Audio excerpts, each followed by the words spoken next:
दोस्तों, भारत और पाकिस्तान ने अपने अपने देशों के परमाणु प्रतिष्ठानों की सूची एक दूसरे को सौंपी है। Pakistan and India exchanged a list of their respective nuclear installations and facilities. मतलब कि जहां जहां पर परमाणु संयंत्र लगे हुए हैं या फिर कहें कि परमाणु बम रखे हुए हैं, उनकी सूची भारत ने तो अपने देश की सूची पाकिस्तान को सौंपी है और पाकिस्तान ने भारत को सौंपी है, जो 1 जनवरी 2025 को मतलब अभी नए साल के दिन सौंपी गई है। एक दूसरे को सौंपी परमाणु प्रतिष्ठानों के लिस्ट। दोस्तों, आज हम बात करेंगे कि भारत और पाकिस्तान के बीच ऐसा क्या है परमाणु समझौता जिसके तहत ये काम किया जाता है। दूसरा, हम बात करेंगे कि विश्व में किन किन देशों के पास परमाणु हथियार है और भारत और पाकिस्तान के बीच किन के पास सबसे ज्यादा परमाणु हथियार है, इनके बारे में हम चर्चा करेंगे। तीसरा, हम बात करेंगे कि भारत और पाकिस्तान के बीच जो परमाणु समझौता है उससे भारत को क्या खतरा हो सकता है, इसके बारे में आज हम विस्तार से चर्चा करेंगे। अब दोस्तों, हम सबसे पहले बात करते हैं भारत और पाकिस्तान के बीच परमाणु समझौता क्या है। जब भारत आजाद हुआ तो भारत और पाकिस्तान का बंटवारा हुआ, तो उस समय भारत और पाकिस्तान में काफी गंभीर समस्या पैदा हो गई थी बंटवारे को लेकर, हिंदू मुसलमानों के बीच झगड़े को लेकर। तो 1948 में भारत पाकिस्तान के बीच में युद्ध हुआ। उसके बाद भारत और पाकिस्तान के बीच कब कब हुआ दोस्तों, सबसे पहले देखते हैं 1948 में, उसके बाद हुआ 1965 में, उसके बाद हुआ 1971 में, उसके बाद 1984 में, और उसके बाद भी दोस्तों युद्ध की स्थिति बनी हुई थी। तो ये भारत और पाकिस्तान के बीच लगातार युद्ध हो रहे थे। अब दोनों ही देश, पाकिस्तान और भारत, दोनों ही देश आने वाले भविष्य में जो भी संकट उत्पन्न होने वाले थे उसको महसूस कर रहे थे। अब बात आती है दोस्तों 31 दिसंबर 1988 की। 31 दिसंबर 1988 की। उस समय भारत के तो प्रधानमंत्री थे राजीव गांधी और पाकिस्तान की प्रधानमंत्री थी बेनजीर भुट्टो। तो दोस्तों, इन्होंने उस समय बहुत बड़ा काम किया। इन्होंने यह काम किया कि क्यों ना अगर भविष्य में युद्ध हो तो ऐसे परमाणु संयंत्र जहां पर परमाणु कारखाने लगे हुए हैं, अगर उन पर हमला हो जाता है तो बहुत तगड़ा नुकसान दोनों ही देशों को भुगतना पड़ सकता है। जैसे अगर कोई भी युद्ध होता है तो भारत के परमाणु संयंत्र मान लो जैसे जयपुर में लगे हुए हैं, तो पाकिस्तान ने अगर जयपुर पर हमला कर दिया तो यहाँ की पूरी जनसंख्या बर्बाद हो जाएगी और बहुत बड़ी हानि उठानी पड़ेगी। उसी तरीके से परमाणु संयंत्रों पर उस समय परमाणु बम तो बनाए नहीं गए थे, परमाणु संयंत्र ही लगाए जा चुके थे बिजली उत्पादन के लिए और भी कुछ काम करने के लिए। जैसे भारत ने जैसे कराची के ऊपर हमला कर दिया, अगर कराची में कुछ है तो परमाणु संयंत्र है तो बहुत बड़ी संख्या में नुकसान हो सकता है। तो इस संभावित खतरे को देखते हुए भारत के प्रधानमंत्री राजीव गांधी और बेनजीर भुट्टो पाकिस्तान के प्रधानमंत्री, इन्होंने बहुत महत्वपूर्ण काम किया और एक समझौते पर हस्ताक्षर हुए। उसे भारत पाकिस्तान परमाणु समझौता कहा जाता है 31 दिसंबर 1988 को। और यह कब प्रभावी रूप से लागू हुआ था? यह लागू हुआ था 27 जनवरी 1991 को।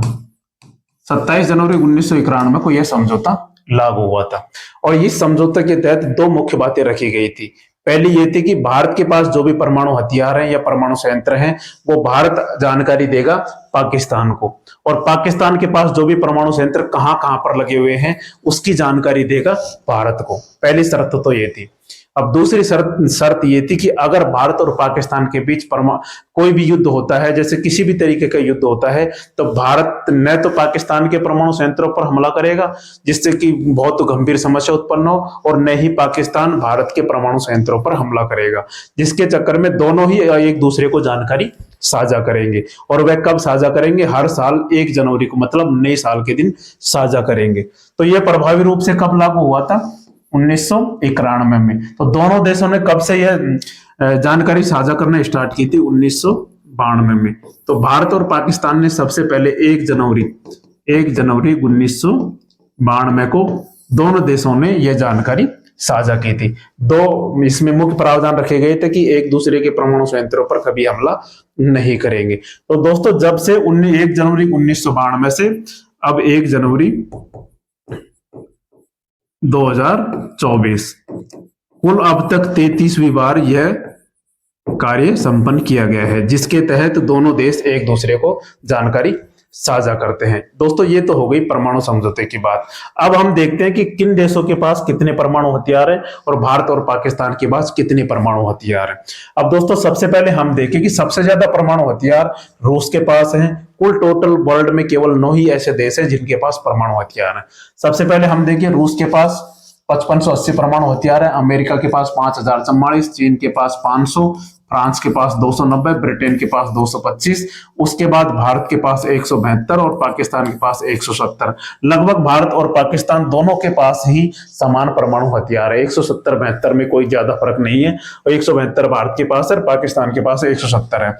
इसके अलावा 90 इजराइल के पास है, नॉर्थ कोरिया के पास 50 है। तो विश्व में कुल 9 ही ऐसे देश हैं, विश्व में लगभग 200 के लगभग देश हैं, उनमें से केवल 9 ही ऐसे देश हैं जिनके पास परमाणु हथियार है। अब इनमें 5 तो यूएनएससी मतलब संयुक्त राष्ट्र सुरक्षा परिषद के स्थायी सदस्य हैं, जिसमें रूस, अमेरिका, चीन, फ्रांस, ब्रिटेन, ये 5 देश तो ऐसे हैं जो संयुक्त राष्ट्र संघ के मतलब यूएनएससी के स्थायी सदस्य हैं। उनके बाद केवल 3-4 ही ऐसे देश हैं, भारत, पाकिस्तान, इजराइल और नॉर्थ कोरिया, जो यूएनएससी के स्थायी सदस्य नहीं है। इस तरह दोस्तों भारत और पाकिस्तान के पास लगभग समान मात्रा में परमाणु हथियार है। अब दोस्तों हम देखते हैं कि जो ये परमाणु समझौता है भारत और पाकिस्तान के बीच, उससे भारत को क्या क्या खतरे हो सकते हैं। दोस्तों जैसे हम देखें कि एक दूसरे की जानकारी भारत तो पाकिस्तान को देता है, पाकिस्तान भारत को देता है। अब सबसे पहला बड़ा कारण हम देखें कि एक तो ये भरोसे के लायक नहीं है, पाकिस्तान भरोसे के लायक नहीं है, आतंकवाद का पनाहगार है, ये हम सभी जानते हैं, पूरी दुनिया जानती है।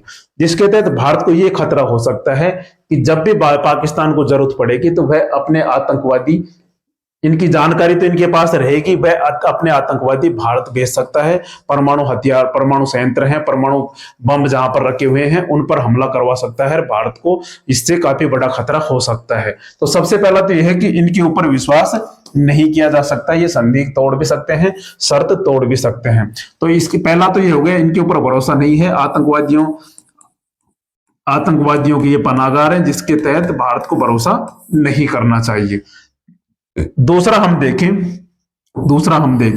कि चीन और पाकिस्तान में बहुत अच्छी दोस्ती है। चीन का तो एक तरीके से ये क्या कहें अब कि पाकिस्तान चीन को भारत की जो परमाणु संयंत्रों की जानकारी दे सकता है, परमाणु बम कहां कहां पर रखे हुए हैं उनकी जानकारी चीन को दे सकता है, या अन्य भारत विरोधी देश है उनको साझा कर सकता है, जिससे भारत को काफी गंभीर समस्या पैदा हो सकती है। अब दोस्तों सवाल यह उठता है कि ये सब खतरे होते हुए भी मोदी जी भी इस परमाणु समझौते के समर्थक है, क्योंकि दोस्तों मोदी जी को लगता है कि अगर पाकिस्तान ने अपनी औकात दिखाई तो इन्होंने पहले ही कहा है कि देख लो कुछ भी अगर हुआ तो पाकिस्तान में से पाक बचेगा, स्थान हमारे पास आ जाएगा, केवल तुम्हें नाम का पाकिस्तान रह जाएगा। तो इन्होंने ही पहले ही इनको अच्छी तरह समझा दिया है। तो हो सकता है कि पाकिस्तान ऐसी गलती कभी ना करे, कि 2014 के बाद से भी लगातार यह समझौता प्रभावी रूप से चल रहा है। तो दोस्तों इस तरीके से भारत और पाकिस्तान के बीच यह परमाणु समझौता चल रहा है। इसमें आपकी क्या राय है आप कमेंट करके जरूर बताएं। दोस्तों जानकारी आपको अच्छी लगी हो तो चैनल को लाइक करें, सब्सक्राइब करें। मिलते हैं आपको ऐसे ही नॉलेजेबल वीडियो के साथ, तब तक के लिए जय हिंद, जय भारत।